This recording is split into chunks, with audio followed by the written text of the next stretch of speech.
तस्मात् पुरुषमति वैचित्र्यम अपेक्षा साध्य साधन संबंध विशेषान अनेकधा उपदिशति।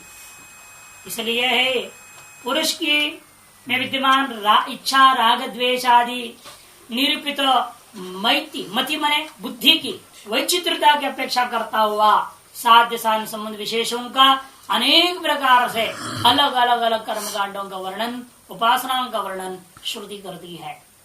तत्र पुरुषः स्वयमेव यथा रुचि साधन विशेष प्रवर्तन्ते शास्त्रं तो सवित्र प्रदीपादिवद उदास्त एव।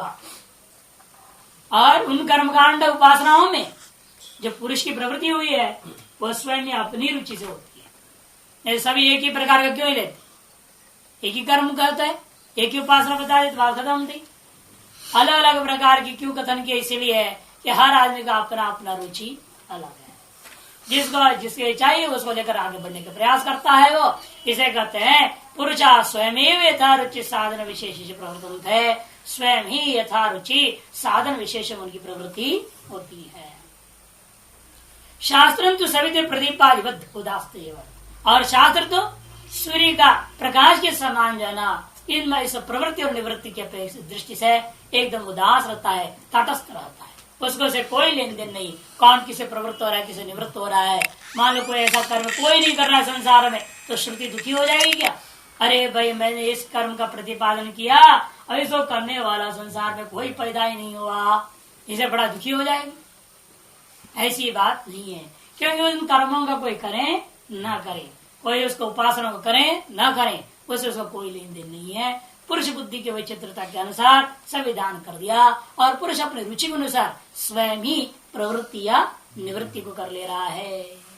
उदास्त उस्त हो गया, दा नहीं है पद छपाने, प्रदीपादिवत उदास्त एवं माने उदासीन ही रहता है, तटस्थ ही रह जाता है श्रुति। और यहाँ तक दुनिया में देखने को मिला, हमको मोक्ष भी नहीं चाहिए ऐसे बोलने वाले भी दुनिया में बहुत है। तथा कसचित परो भी पुरुषार्थ अपुरुषार्थ भासते। दुनिया में ऐसे भी लोग हैं जो परो पुरुषार्थ रूपा मोक्ष है उसको भी अपुरुषार्थवद अनुभव करते हैं, मानते हैं, और कहते हैं हमको मोक्ष नहीं चाहिए, हमको भाई वृंदावन में बना दो, कुत्ता बिल्ली बना दो चलेगा, मोक्ष नहीं देना हमको। करे अपि वृंदावने शून्य श्रृगालत्वं स इच्छते। अब वृंदावन शून्य, भले वृंदावन में कैसा हो, शून्य प्रदेश भी हो गया हो, वहां भगवान के कुछ भी नहीं रह गया हो, तो भी उस वृंदावन रूपी जगत में हमको क्या बनाना, गीदड़ बना दो तो भी काम चलेगा, लेकिन मोक्ष नहीं चाहिए। न तो निर्विषयम मोक्षम गंतुमर्हति गौतम। निर्विषय रूपा कोई वहां पर जो भेद बुद्धि नहीं है, कोई उपासक भाव नहीं, कुछ भी नहीं, ऐसे मोक्ष हमें नहीं चाहिए। ऐसे कहने वाले भी दुनिया में बहुत हैं। अब पुरुष की विचित्रता को बता रहे, शास्त्र क्या करेंगे, अर्थात शास्त्र न प्रवर्धक है न निवर्धक है। पुरुष की बुद्धि के विचित्रता से सारी व्यवस्था उनके अनुरूप साधन भाव को दे दिया। व्यवस्था क्यों दे रही है वो? और श्रुति इसीलिए न तो आपके अंदर विद्यमान अविद्या है, अविद्या जन्य भेद मिथ्या है, उन चीजों से उनकी सत्यता या असत्यता मिथ्यात्व आदि को लेकर कोई विचार नहीं करते, नहीं बताती है। जो जैसा चाह रहा है उसको वैसा काम कर दिया, बात खत्म। यस्य यथाभासः स तथा रूपम पुरुषार्थम पश्यति तद अनुरूपाणि साधनानि च उपादित्सते। इसे जिसको जिस किसी पुरुष को जिस प्रकार की वस्तु का जैसा अवभास हो जाता है, यथावभास, यथावभास का मतलब क्या, शास्त्रीय को प्रदीप करते हैं कि अवबोध स्यात्, जिसको जिस विषय में जैसा अवबोध हो जाता है वो क्या करता है, अपने उस ज्ञान के अनुरूप तथा रूप में उसके ज्ञान के अनुरूप स्वाभिप्राय के अनुरूप पुरुषार्थ को अनुभव मानने लगता है। पुरुषार्थम पश्यति तद अनुरूपाणि साधनानि च उपदिश्यते, और उसके अनुरूप साधनों को ग्रहण करने लगता है। जिसको जैसे बचपन से पटरी पढ़ा दिया वैसे वो करते जाकर करेगा क्या बेचारा, इसको और रास्ता ही नहीं है। विशेष रूप में आजकल की समस्या हो जाता है, जिस मान लो महात्मा ने पैदा कर दिया किसी को, और वो महात्मा को जो बच्चा होगा जो चेड़ा भी है वो उसको कोई रास्ता ही नहीं रही, वो तो रास्ता बंद। क्यों? उसको शुरू से उसी संप्रदाय के पढ़ाएगा, उसका अवसर कहाँ है? अरे गृहस्थी में जन्म लेता तो 10 जगह सत्संग सुनता, 10 संप्रदाय में घूमता फिरता, 10 मठ मंदिरों में घूमता फिरता, तो उसकी तो बहुत है ना रास्ता है, जो पसंद है उसमें चला जाएगा। और ऐसा जो पैदा होते उनकी तो बड़ा मुश्किल है, कहाँ जाए? तो वही रहना पड़ेगा इसी संप्रदाय में। होते कि नहीं होते? और सरदार वगैरह क्या है, जैसे उनके बच्चे हैं, कहाँ जाए? जो ग्रंथी वगैरह पैदा करते हैं, मौलाना साहब जो पैदा करते हैं, और कहाँ जाएंगे? उनको शुरू से भी पढ़ा दिया गया यही है। एक बार ऐसे एक मुसलमान, एक ईसाई, हम हिंदू सब बैठ की चर्चा जब हो रही थी आपस में, तो दूसरे ईसाई सच्चाई को स्वीकार कर भले बाकी सब पे कट्टरता कर रहे, वो कहा चाहे हिंदू हो, चाहे ईसाई हो, चाहे मुसलमान, सबका एक ही हाल उसने बस सच क्या बचपन से पढ़ा दिया गया, ड्रिलिंग ऐसा कर दिया है, खोपड़ी को ऐसा फिट कर दिया गया है, उसको दूसरा सोचता ही नहीं। आपके दिमाग में ऐसा भर दिया है, ऐसा है मुसलमान खराब है, गलत है, तो दिमाग में वही चलते रहता 24 घंटा है, नाम आते खट से एकदम वही आ जाते संस्कार है ना। और उनके दिमाग में डाल दे हिंदू काफिर, उसके हिंदू नाम आते तो बिल्कुल चढ़ेगा तुरंत। बस कौन काफिर, कौन खराब, कौन गलत? जब ये कौन बहुत श्याम प्रजाएं वे पढ़ रहे हो, वही सब बना हुआ है, कोई खराब नहीं, कोई कुछ नहीं। ये जो केवल बचपन से जो बो दिया आपके अंदर, जो संस्कार पेट में रहते वक्त से मिला हुआ है, वही लेकर आगे जो है बढ़ जाता। और बाद में जब तक उसकी अकल खुलती है, समझ में आने लगती है ना सच्चाई, तब तो समय बीत गया, क्या करेगा? अब ऐसा है उसकी जिंदगी उसी में काटना ही पड़ेगा। ये सब पादरी ने कहा, जोसेफ था बहुत अच्छा, बहुत बता दिल्ली का पादरी, वो कह रहा था अब मेरे को मालूम है एक में अद्वितीय तत्व ही सत्य है। मैं भी वेदांत पुस्तकों को पढ़ा हूँ, शंकराचार्य को भी पढ़ा हूँ, सबको पढ़ता हूँ, चुप चुप के पढ़ता हूँ, और मैं सब दर्शन, सब धर्म, सब कर्म पढ़ लिया, देख लिया तमाशा। मैं एक ही सत्य को जानता हूँ, मैं ही सत्य हूँ, कोई भी सत्य नहीं। और सब दृश्य मिथ्या है, लेकिन क्या करूं? मैं सन्यासी हूँ, मेरे लक्ष्य ले लेंगे सारे, जिंदा ही नहीं छोड़ेंगे, इस चिंतन कैसे कर पाऊंगा?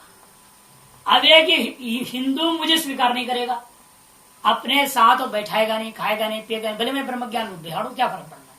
वो तो मानेगा, मुड़ा देगा और किनारे बिठा देगा, बाहर बैठा वहां खाओ, मृक्ष बोलेगा। बताओ फिर हिंदू किस बात का हुआ?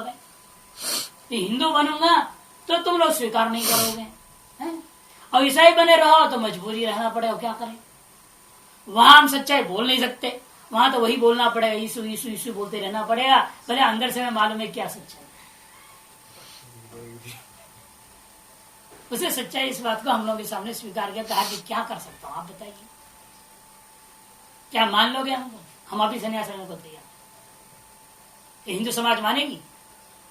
जहां उसको पूर्व इतिहास बताए, अरे ये तो बेकार आदमी है, ये तो ईसाई ही साधु बना हुआ है, तुरंत घृणा करने लग जाएंगे आपकी हिंदू समाज। जहां ने पता लग जाए पहले ईसाई था, पहले मुसलमान था, बाद में हिंदू हो गया, फिर कोई उसके बात पर विश्वास नहीं करेगा, कोई उसके उपदेश को सुनेगा नहीं, भले वो ब्रह्मानुभूति कर भी चुका होगा तो उसकी कोई वैल्यू नहीं।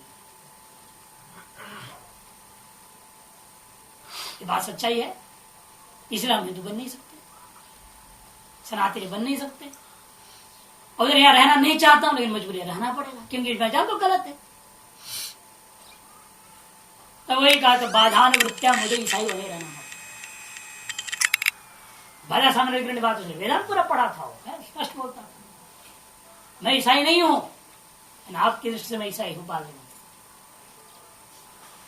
वो कहता है मैं ईसाई नहीं हूं, मैं तो ब्रह्म, मैं आत्मा हूं, लेकिन आपके लिए मैं ईसाई हूं,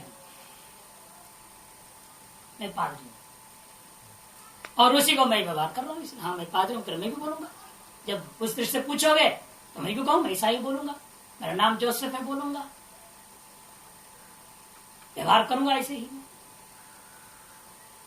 ये सभी के साथ यही दुर्दशा है, पढ़ा दिया कि विठ्ठली एक सही है, बाकी सब बेकार है, राम कृष्ण हटाओ कुछ, भले वो शुरू ही करते राम कृष्ण हरे, श्री राम का नाम नहीं लेना, विठ्ठल विठ्ठल बोलो, शुरू करते हो कीर्तन राम कृष्ण हरे से, फिर काय को राम से नाराज हो रहे हो भाई? बड़े विचित्र खोपड़ी वाले, शिव जी का नाम नहीं लेना पाप है, रुद्राक्ष पहनना पाप है, ऐसे ऐसे उल्टा खोपड़ी में घुसेड़ दिया है, क्या पता है? और जितने विष्णु पुराण आदि को देखो कहेंगे जो शिव जी का द्रोह करेगा उससे नीच कोई नहीं है। अशिव पुराण पढ़ो उसे कहेंगे जो विष्णु का द्रोह करेगा उसे नीच नहीं है, उसको मैं नहीं मानता।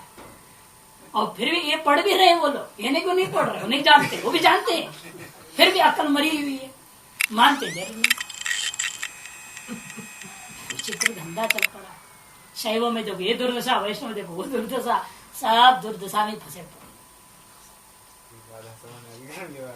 चल ही नहीं चल रहा है, व्यवहार नहीं हो पाता, मजबूरी में फंसे पड़े। इसलिए कहते हैं तद अनुरूपाणी व साधनानि उपदिश्यति उपदे उपादित सते, इसलिए तद अनुरूप साधनों को ग्रहण भी करते हैं। तदा आचार तदाचा अर्थवादों पे, इसमें अर्थवाद भी कहा है। देखो द द द उपदेश दिया, अपने अपने खोपड़े सब अलग अलग अर्थ ले लिया। द मने दया, द मने दमन, द मने दान। उपदेश तो एक ही अक्षर था, लेकिन अपने अपने संस्कार, अपनी भावना, अपनी जो विचार, उसके अनुरूप क्या कर दिया व्यक्ति ने, उसका अर्थ को अलग अलग ले लिया। प्रया प्राजापत्य प्रजापदो पितरि ब्रह्मचर्य ऊषु इत्यादि ही ऐसे अर्थवाद वाक्य भी आपको बाद में देखने को मिलेगा।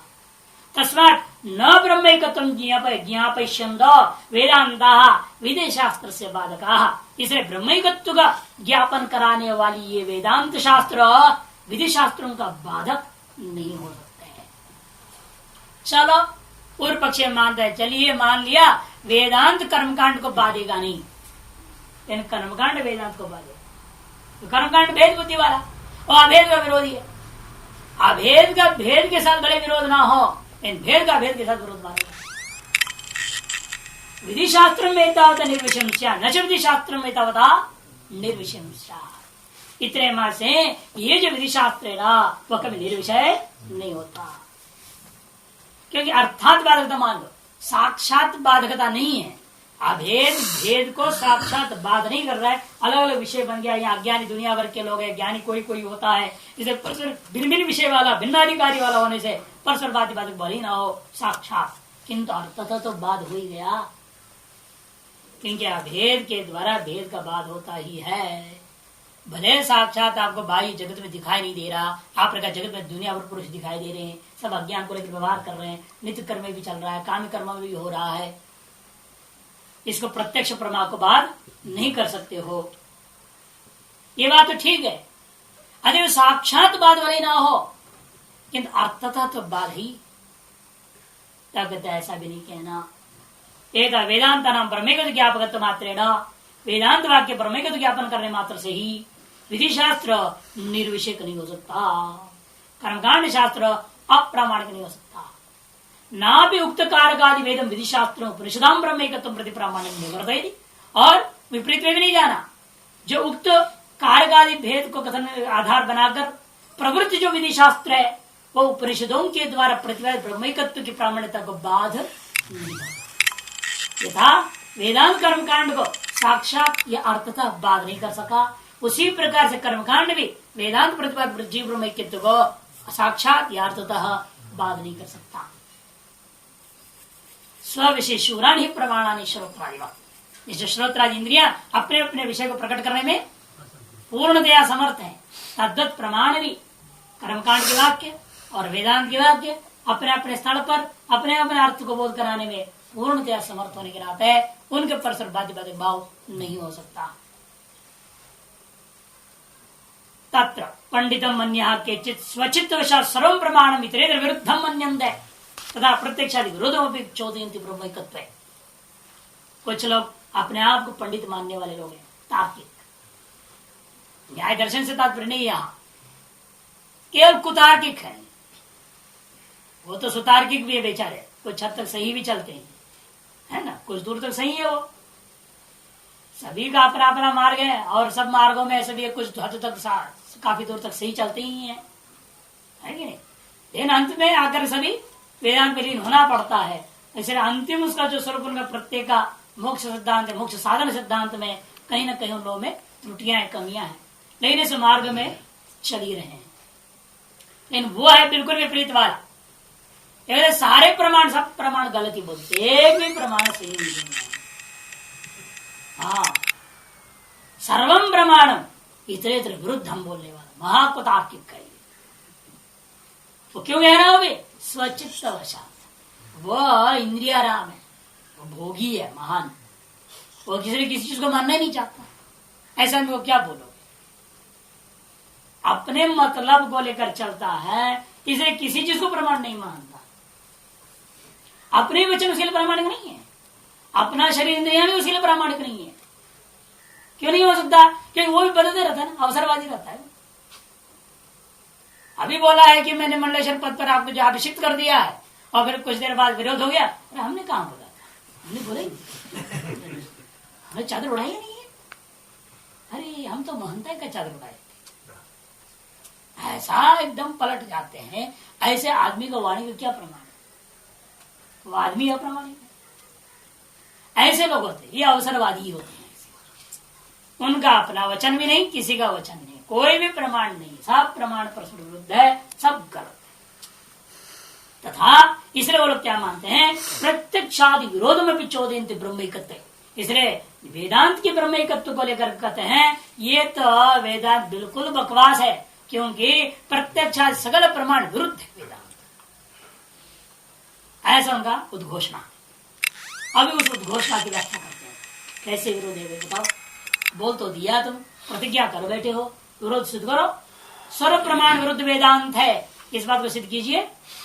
अच्छा सुनिए फिर, शब्दादि किला श्रोत्रादि विषय भिन्ना प्रत्यक्षता उपलब्ध। शब्दादि श्रोत्रादि के जो विषय है वो भिन्न भिन्न प्रत्यक्ष उपलब्ध है या नहीं? अभेद का है संसार। झूठे बोलते जीव ब्रह्म क्या वेद अनुभव में आ रहा है, भिन्न भिन्न रूप ग्रहण कर रहे हैं। एक आदमी पढ़ा रहा है, 30 सुन रहे हैं, सबकी खोपड़ी में अलग अलग ही ज्ञान। क्यों? बात वही बोल रहा है ना, वाक्य तो भिन्न नहीं है। सुनने वाले सभी का बुद्धि में लेकिन अलग अलग ग्रहण हो गया। क्यों ग्रहण होता है? यदि एक होता जीव और ब्रह्म, अलग अलग ग्रहण नहीं होना चाहिए, सब एक तरह ग्रहण होना चाहिए। कोई कुछ ग्रहण करता है, कोई कुछ ग्रहण करता है, उल्टा सीधा भी अर्थ लगा लेते हैं, अर्थ का अनर्थ घटा करके फिर बाहर जी बदनाम भी करते, प्रचार करते हैं उल्टा सीधा। वो ऐसे बोलते थे करके होता है कि नहीं विद्यार्थियों? तो ग्रहण करके है ना, किस आशय से, कौन बात को किस लक्ष्य से, क्या हमको बताने में क्या कहा जा रहा है, उसको उसी दृष्टि से उसी रूप से ग्रहण करना आसान है क्या? सब ग्रहण कर सकते हैं? नहीं। इसका मतलब सब भिन्न भिन्न है। कहा जो ब्रह्म एक प्रत्यक्ष विरुद्ध आप वेदांत बोल रहे हैं। इसे कहते हैं प्रत्यक्ष उपलब्धेन्दे ब्रह्मैकत्वं ब्रह्मतां प्रतिचोदयति। इसे ब्रह्मैकत्व को कथन करता हुआ प्रत्यक्ष के साथ विरोध हो रही है वेदांत वाक्यों का। तथा श्रोत्रादि भी शब्दादि उपलब्धारः कर्तारश्च धर्माधर्मः प्रतिशर्वं भिन्नाः अनुमीयन्ते संसारिणः। इसी प्रकार श्रोत्रादि भी शब्दादि उपलब्धारः, श्रोत्रादि इंद्रियों के द्वारा जो शब्दादियों की उपलब्ध है वो भी अलग अलग है। शब्दादि विषय भी अलग है, इन विषयों की उपलब्धि भी अलग अलग है। अतएव कर्तारश्च, और धर्म और अधर्म के कर्ता जो है वो भी अलग अलग है। प्रतिशरम भिन्ना, प्रतिशर भिन्न भिन्न ऐसे में अनुमयन्ते संसारिणा, इसलिए अनुमान कर लेते हैं हम संसारी प्रतिशरम भिन्ना। ये जो संसारी जीवात्मा है प्रतिशरीर भिन्न भिन्न अनंत है, इसे जीव ब्रह्म एक नहीं हो सकता। तत्र ब्रह्मैकत्वं ब्रवदाम अनुमान एतादृश विषय में ब्रह्मैकत्व कथन करता आपका वेदांत वाक्य अनुमान के साथ विरोध हो गया। प्रत्यक्ष विरुद्ध भी है, अनुमान विरुद्ध भी है, और आगम विरुद्ध भी। तथा च आगम विरोधम वदन्ते, आगम के साथ विरोध है। आगम में तो भेद पूर्वक कथन हुआ। यदि एक ही होता, उसकी कामना भी एक होती, एक ही कर्म का विधान होता। यहाँ क्या विधान हुआ? ग्रामो काम है जाता, पशु काम है जाता, स्वर्ग काम है जाता, अलग अलग है। यदि एक है आत्मा, वह जीव एक है, वो ब्रह्म ही है, तो कामना भी एक होगी ना फिर उसकी।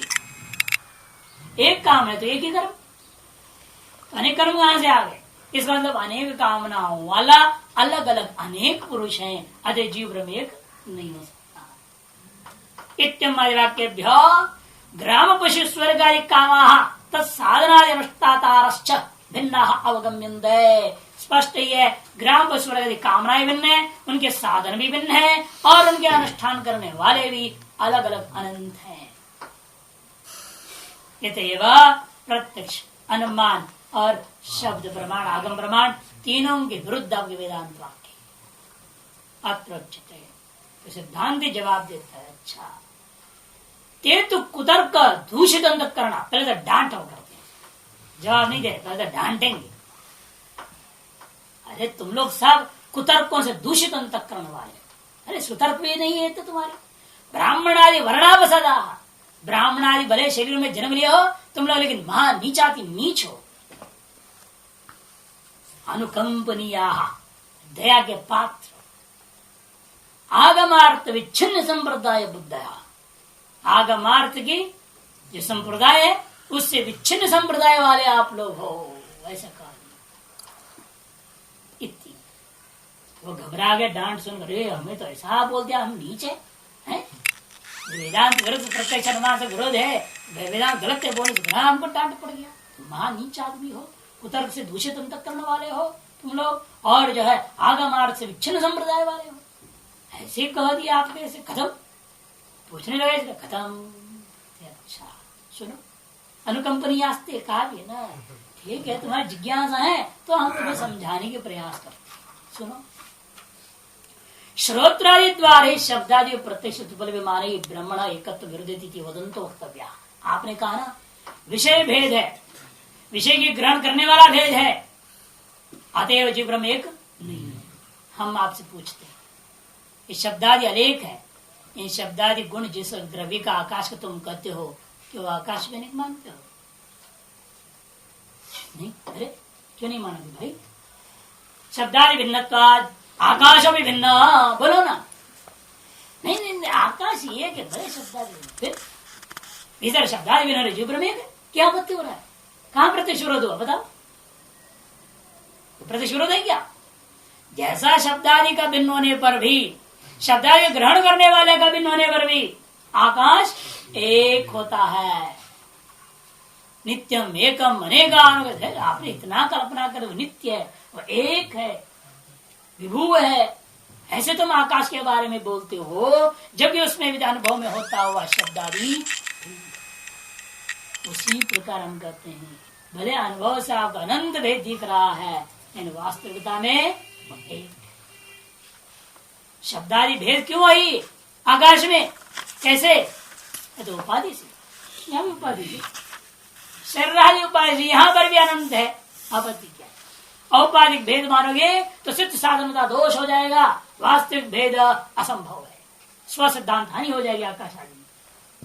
इसलिए करें, हम तुमसे पूछते हैं, बताओ शब्दादि श्रोत्रादि के द्वारा शब्दादि का भेद होने से उपलब्धमान ही शब्दादि भी प्रत्यक्षतः ब्रह्मण एकत्व विरुद्धते इति वदंतो, ऐसा कथन करते हुए आप वक्तव्य, आप लोगों से पूछा जाए, आपको कहना होगा क्या? किम शब्दादि नाम भेदेना आकाश एकत्व विरुद्धते? क्या शब्दादियों का भेद होने से आकाश में भी भेद मानोगे? या आकाश में आप जो स्वीकृत एकत्व का विरोध हो रहे हैं कहीं?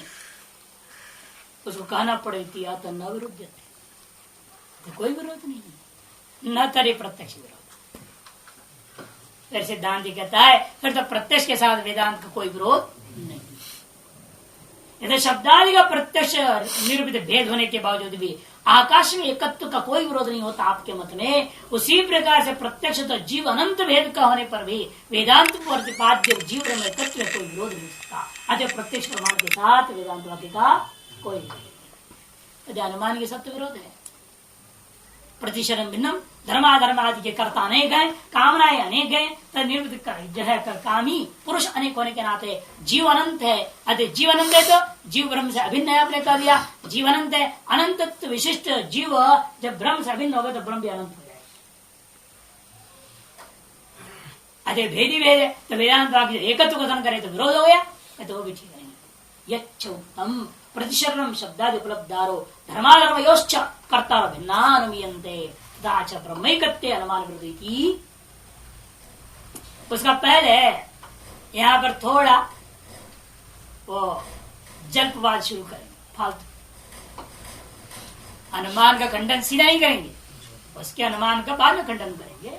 पहले कहेंगे भाई ये बताओ अनुमान कौन कर रहा है, अनुमान कौन कर रहा है? क्या अनुमान भी किया जा सकता है? क्या अनुमान करने में तुम समर्थ हो?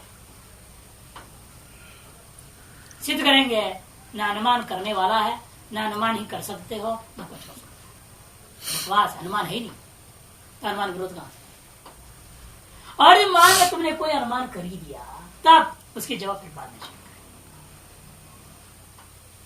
स्वस्वरूप ही खत्म हो जाएगा। तुम यदि अपने आप को मैं कहोगे मैं अनुमान करता हूं, फिर आपके अपने ही अंदर अनिकत्व आ जाएगा, अनुमान करता भी एक नहीं रह जाएगा। कैसे? देखो प्रतिपादन बड़ा विलक्षण ढंग से खंडन कर रहे यहां। इति चेत भिन्ना कैरनिमयंती प्रष्टव्या।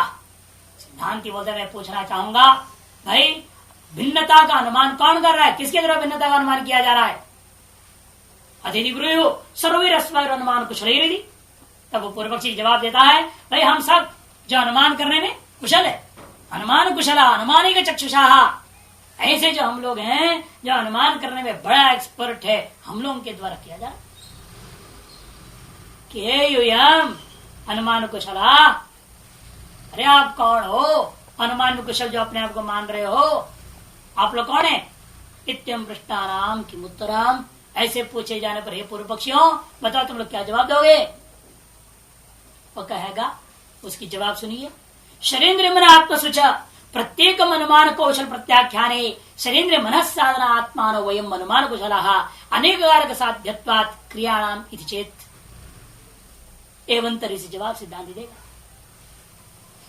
शरीर इंद्रिय मन आत्मा इन सभी में से विचार करके देखेंगे ना, प्रत्येकम अनुमान कौशल प्रत्याख्याने, प्रत्येक अनुमान में कुशल नहीं हो सकता। शरीर अनुमान करने में समर्थ नहीं और इंद्रिया अनुमान करने में समर्थ नहीं, मन भी अपने आप में अनुमान करने में समर्थ नहीं। आत्मा क्या करेगा? आत्मा भी अनुमान करने में समर्थ, आत्मा अपने आप कर नहीं सकता, वो तो मनादि अधीन होकर करेगा। मनादि भी आत्मा के बिना नहीं कर सकते कि उनके यहाँ तो आत्मा से उसे ज्ञान पैदा होना है, अनुमति होनी है, ये सब मिलकर के करते हैं, अकेला कोई करेगा नहीं। और उनके एक और सिद्धांत भी है, कोई भी क्रिया होती है वो अनेक कारकों के द्वारा साध्य होती है, और अनुमति क्या है? एक क्रिया है, अतः वो भी अनेक कारकों के साध्य है। अतएव अनुमान कुशल कौन हुए? एक कोई रहा ही नहीं। कौन है? शरीर भी नहीं, मन भी नहीं, इंद्रिया नहीं, आत्मा नहीं, बुद्धि नहीं, अहंकार नहीं, कोई नहीं।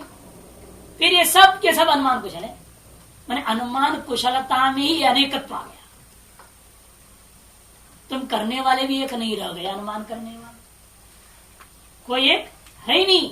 इसे कहते हैं अनेक कारक साध्य तत्क्रियाणाम, अनेक कारक साध्य होने के नाते क्रियाओं का हमारे सिद्धांत है शरीर मन साधना आत्मा रो, शरीर इंद्रिय और मन रूपी साधनों से विशिष्ट जो आत्मा, वो आत्मा ही जो है ना अनुमान करता है। अकेला आत्मा नहीं करेगा, एक आत्मा नहीं कर रहा। शरीर इंद्रिय मन आदि साधनों से विशिष्ट जो आत्मा है, वो विशिष्ट आत्मा रूपा जो हम क्या है? अनुमान कुशल है। ऐसा पूर्व पक्ष ने जवाब दिया। सिद्धांत एवंतरी अनुमान कौशल है भवता अनेकत्व प्रसंग, अर्थात अनुमान की कुशलता का प्राप्ति में प्रत्येक में अनेकत्व का प्रसंग, प्रत्येक में अनेकत्व रूपी दोष आ गया। प्रत्येक अनेकत्व प्रसंग कुशले, इसलिए क्वेश्चन कर रहे थे अनुमान कौशले, अर्थात प्रत्येक व्यक्ति के अनुमान कौशलता में अनेकत्व रूपा दोष आ जाए। टिप्पणी देखिए, विशिष्ट 2 और 3 दोनों टिप्पणी देखना।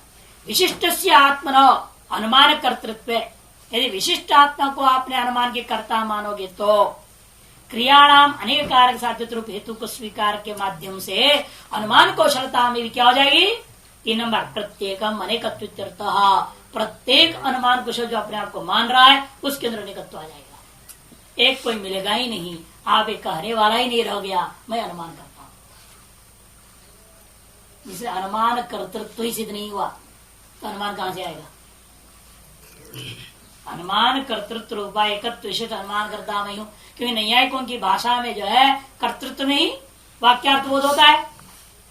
प्रथमांतार्थ मुख्य विशेष ज्ञानम, वाक्यार्थ बोधा, ये उनके सिद्धांत है। जैसे देवदत्तो ग्राम गच्छति करते क्या करते हैं वो गमन क्रिया अनुकूल। अभी गमन क्रिया कैसे पूर्व देश भाग पूर्व उत्तर देशानुकूलात्मक गमन क्रियानुकूल ग्राम कर्मक एकत्वाचन वर्तमान कालिक कृतिमान चैत्र या देवदत्ता जो भी लोग ऐसे लेंगे।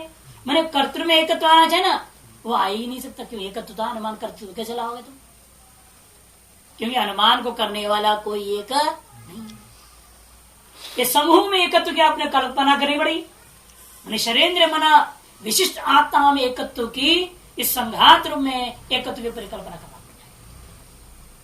अर्थात अनेक में एकत्व ने मान लिया, अनेकों में एकत्व को स्वीकार कर लिया। अनेक मिल करके जो अनुमान करता है वो एक है कार्य। इसका मतलब क्या? अनेकत्व में एकत्व को स्वीकार करना आरोप हो जाएगा। नहीं स्वीकार करोगे तो एक महीने का तुम्हारी पड़ जाएगी।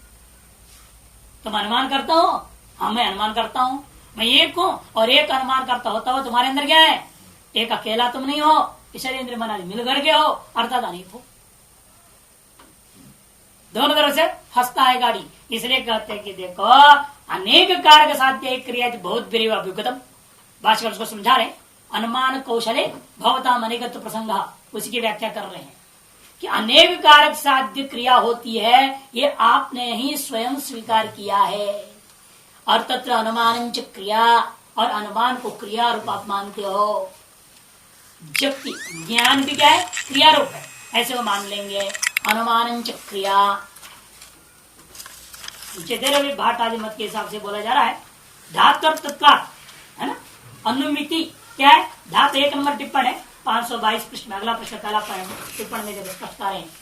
धातु और तत्वात् भाट्ट मतेवा ज्ञान से क्रिया तदुगमा। व्याकरण दृष्टि देखोगे अनु मा उपसर्ग पूरक 3 प्रत्यय होता है, अनुमिति होगी तो क्रिया हो गया। और भाट मत तो क्रिया रूप आना ही है वो। अतएव जो उन सबके दृष्टिकोण से है क्रिया रूपा है अनुमिति। और वह क्रिया सा शरीर में आत्म साधन ही कारक आत्मकर्तृका निर्वर्त्यता प्रतिज्ञा तुम तो। आप ही लोगों ने बात प्रतिज्ञा कर चुके हो क्या? वह अनुमिति जो क्रिया है शरीर इंद्रिय मन रूपी साधन, या आत्मशब्द रूप रूप इसके आगे आत्मकर्तृका बोल रहे ना। मन शरीर इंद्रिय मन रूपी साधनों के द्वारा, साधन के साधनात्मक जो कारकों के साथ युक्त होकर के आत्मकर्तृक होकर ही वह क्रिया सिद्ध होती है। निर्वर्तिका निर्वर्त्यता इत्येतत् युष्मद् भविद्भिरेव प्रतिज्ञा, आपने प्रतिज्ञा किया है। तत्र वयम अनुमान कुशल वदत भी। ऐसी स्थिति में आप जो है हम अनुमान कुशल जब कह रहे हो, हम आपसे पूछना चाहेंगे शरीर मन साधना आत्मा आत्मनः प्रत्येकम वयम एकम अनेक अभिगतम। यदि आप कह रहे हो शरीर इंद्रिय मन रूपी साधनों से विशिष्ट आत्मा में ये संघात में सब समूह मिल करके जब हम अनुमान को कर रहे हैं, इस अनुमिति रूपी क्रिया ये सब मिलके कर रहे हैं। इनमें मिलके जो कर रहे होते हैं क्या है? ये सब प्रत्येक करता है। उस क्रिया की करता केवल आत्मा नहीं, केवल शरीर नहीं, केवल इंद्रिय नहीं, केवल मन नहीं। अतः प्रत्येक क्या है? उस क्रिया का प्रति कर्तृत्व उस प्रत्येक में आ गया। ऐसे ये मान लेते हो प्रत्येकम वयम अनेक अभिगतम स्यात्। एक तरफ तुम कहोगे हम सभी एक होते हुए भी हम सब में अंदर अनेक भी है। अहो बड़ा बुद्धिमान हो तुम, बताओ एक में अनेकत्व मान रहे हो, एक में अनेकत्व मान रहे हो, इससे बड़ा तेरी बुद्धि भ्रष्ट क्या हो सकती है? अनुमान कौशलम दर्शितम अपुच्च श्रृंग तार्किक बलिवर्दई। तुम ऐसे तार्किक सांड हो जिसका न पूछ है न सींग, न आगे न पीछे, सोचे समझे भी न बोले जा रहे हो। भाई हम एक भी हैं और हम अंदर अनेक कर्तव्य भी है, ये कैसा हो सकता है? और फिर भी कोई विरोध नहीं। यदि आप एक हो और आप इन सभी को लेकर प्रत्येक को लेकर अनेकत्व स्वीकार कर लेते हो, एक में अनेकत्व यदि विरोध नहीं है तो वेदांत एकत्व का देता है, कर्मकांड अनेकत्व का देता, विरोध क्या है? ये तुम्हारे अपने में एक होता भी अनेकत्व कराने में कोई विरोध नहीं है। यथा तथा जीव ब्रह्म एकत्व का होने पर भी जगत के अनेकत्व का होने में कोई विरोध नहीं होता। अतएव अनुमान विरोध भी खत्म। इसे अनुमान कोशम दर्शितम, अहो अनुमान कोशम दर्शितम त्वया, वाह वाह तुम्हारी अनुमान कुशलता देखकर बड़ा धन्यवाद है तुम्हें। अपुच्च श्रृंगेर तार्किक बलिवर्देर दर्शितम, यो ही अनुमानम एवं न जानाति, जो अनुमान को ही नहीं जानता, स कथम मूढ़ सन तदगतम भेदम अभेदम वा जानियात, वैसा जो मूढ़ व्यक्ति उसके तो भेद या अभेद को कैसे सिद्ध कर सकता है। जब अनुमान की स्वरूप तुम नहीं समझ पाए हो आज तक, ऐसा जो व्यक्ति अनुमान के द्वारा भेद या अभेद की सिद्धि कैसे कर सकता है, असंभव ही है। अतएव आप अपने आप को अनुमान कुशल कहना पहले छोड़ दो। एक बात, खैर फिर भी आपने कोई अनुमान बनाया है तो वही सुनाओ, क्या अनुमान है तुम्हारा? भेद सिद्ध करने वाला अनुमान तुमने क्या बनाया? तो किम अनुमिनोति केन वालिंगे अनुमित, बताओ तुम क्या अनुमान करते हो और कौन सी लिंग तुम्हारे पास है, तो क्या अनुमान का वही बताओ। वो भी नहीं बता सकोगे। तुम न अनुमान को बता सकते हो, न तुम कोई लिंग को वर्णन कर सकते हो। जिस लिंग के आधार पर, जिस हेतु के आधार पर आप अनुमान के द्वारा जीव ब्रह्म भेद को सिद्ध कर सकते हो, नहीं है आत्मा स्वतः भेद प्रतिपादकम किंचित लिंगम अस्ति, क्योंकि आत्मा में स्वतः कोई भेद का प्रतिपादक लिंग ही नहीं, क्योंकि आत्मा को एक में अद्वितीय कथन कर दिया है श्रुतियों ने। आगम प्रमाण भले तुम कहो ईश्वर ने कहा था, ठीक है, तार्किकों में से ईश्वर प्रोक्त भी मान के चलूंगा, और मीमांसा दृष्टि में ईश्वर प्रोक्त नहीं है कि नहीं, वह स्वतः सिद्ध है, अपौरुष है, तो भी उन्हीं शास्त्रों ने कहा आत्मा एक में अद्वितीय है या नहीं। अतएव हम पूछते हैं, आत्मा अपने अंदर स्वतः ही भेद को प्रतिपादन कर सकती है? नहीं कर सकती। आत्मनः स्वतो भेद प्रतिपादकम किंचित लिंगम नास्ति, येन लिंगेन आत्मन आत्मवेदम साधये, जिस लिंग को लेकर आप आत्मवेद सिद्ध कर सकोगे। कहते आत्मा के स्वतः भेद भले ही ना हो, अरे जन्माधिकृत व्यवहार तो हो रहा है ना, पता है, देखिए इसका 25 उम्र है, इसका 30 उम्र है, इसका 40 उम्र, बोलते हुए नहीं बोलते? जन्माधिकृत भेद तो दिख रहा है कि नहीं दिख रहा? अरे जन्मादि वेद कहते हो, फिर तो उपाधि क्यों? यानी लिंगानि आत्मवेद साधनाय नाम रूप वंति उपन्यस्यन्ति तानि नाम रूपगतानि उपाधि एव आत्मनो, तभी आत्मा वास्तविक भेद पैदा नहीं कर सकते। जो जो लिंग आप लोगे आत्मवेद की सिद्धि के लिए, वो सब नाम रूप वाला जगत दास होता है। उपन्यास करते हो, तानि सर्वाणि नाम रूपाणी नाम रूपगतानि उपाधि एव आत्मनो, वे सब नाम रूपगत जितने भी आप लिंग दोगे वह सब आत्मा की उपाधि हो सकती है, आत्मा का वास्तविक भेद साथ नहीं हो सकता। घट करक अपवरक भूछिद्राणी व आकाश, जैसे घट है, करक है, अपवरक है, भूछिद्र इत्यादि आकाश भेद को पैदा करते हैं, तद्वत सारी जो नाम रूपात्मक जो जगत है आकाश भेद को प्रतिपादन भले करते रहेंगे। इसे जन्मादि हेतु को लेकर के आत्मभेद भी आप सिद्ध नहीं कर सकते। यदि आकाश से भेद लिंगम पश्यति, आप आत्मा में भेद तब सिद्ध कर सकते हो यदि आकाश में भेद को सिद्ध करने की दम रखते हो, तो फिर आत्मा में आप जो है भेद सिद्ध कर सकते हैं। है दम आपके पास, सामर्थ्य है, ऐसा कोई अनुमान है जो आप अपने सिद्धांत की ओर चलिए, फिर आकाश में भेद सिद्ध करेंगे मतलब क्या? नहीं आएगा सकल तार्किक लोगों का अपने स्व सिद्धांत विरुद्ध में चलना हो जाएगा।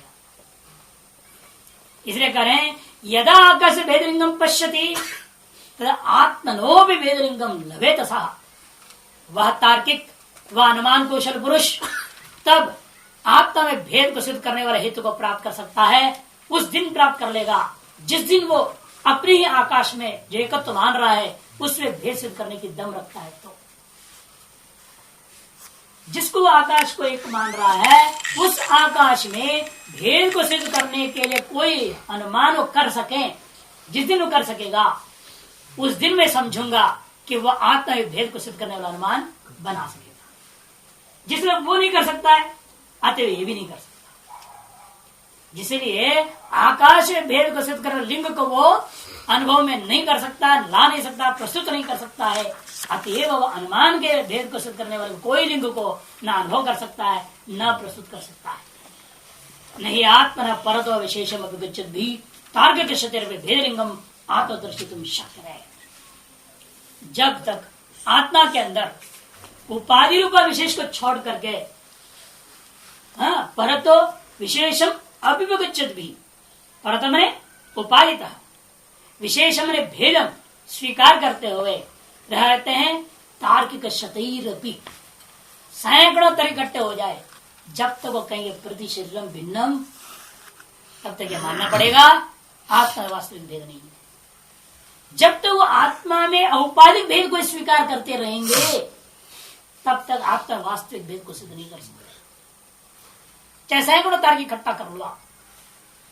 आत्मन परता माने उपाधिता एवं शरीर आदि उपाधियों को लेकर के ही जब तक विशेषम माने भेदम अप्युगच्छति तार्किक शतैर भी स्वीकार करता हो, सैकड़ों तार्किकों के द्वारा भी भेद लिंगम मात्र दर्शितुम न शक्यते, आत्मा में भेद को प्रतिपादन करने वाला कोई भी लिंग को वह दर्शा नहीं सकते। स्वतस्तु दूराद अपनी, और स्वतः भेद बहुत दूर से ही नहीं है। एवं क्यों अविषयत्वाद आत्मा, क्यों आत्मा तो किसी का विषय ही नहीं हो सकता। जो किसी का विषय नहीं है उसे भेद को कैसे प्रतिपादन करोगे? क्योंकि यदि आप अपने आप को क्या मानते हैं? विषय मानते हो? नहीं, मेरा विषय सारा जगत है, यानी मैं किसी का विषय नहीं। यदि मैं भी किसी का विषय हो जाता फिर तो सारा खत्म हो जाएगा। लेकिन मैं को किसी का विषय कोई नहीं मानता, कोई दास नहीं मानता। हाँ, शरीर से परिचिन उपाधि वाला जो मैं, वो दूसरे का विषय हो सकता है। आप मेरे को देख रहे हैं, अरे मैं तो आपको देख रहा हूँ, कहते हो तो किसको देख रहे हो भाई? मेरी आत्मा को देख रहे हो, जिसको मैं वास्तव में उसको देख रहे हो कि मेरे शरीर को देख रहे हो? शरीर को देख रहे हो, मैंने उपाधि को देखा ना, आत्मा को वहां देखा आपने, तो आपने आत्मा को देखा नहीं। अतएव आत्मा तो किसी का विषय नहीं हो सकता है, जब तब उसका भेद कैसे सिद्ध करोगे? अरे घट आपके इंद्रिय का विषय हो गया, अतएव इस घट को अन्य घट रूपा विषयों से भेद सिद्ध कर सकते हो।